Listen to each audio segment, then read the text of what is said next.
Bilbao está en constante movimiento. El reloj no para y nosotros no lo vamos a hacer. Trabajamos 365 días al año por y para Bilbao, por y para bilbaínos y bilbaínas. Nadie nos va a dar lecciones de bilbainía ni de orgullo de ser de Bilbao. Lo llevamos en nuestra sangre y por esa razón nos dedicamos en cuerpo y alma a esta seguridad.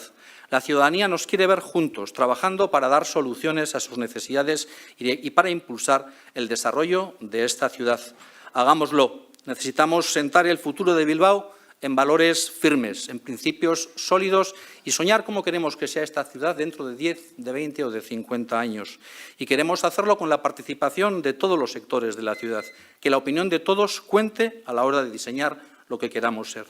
Tras un proyecto vendrá otro proyecto, tras un plan, otro plan, tras una iniciativa, otra iniciativa. Ese es nuestro estilo y lo va a seguir siendo. Pensar, contrastar con la ciudadanía, analizar la viabilidad, gestionar y desarrollar, pensando siempre en mejorar.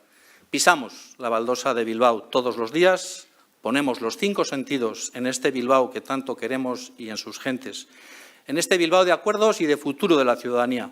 Es el resumen de nuestro compromiso de cercanía, de escucha activa, de nuestra voluntad de mejora, de colaboración, de participación y haciéndolo siempre con responsabilidad y con transparencia. Eskerrik asko.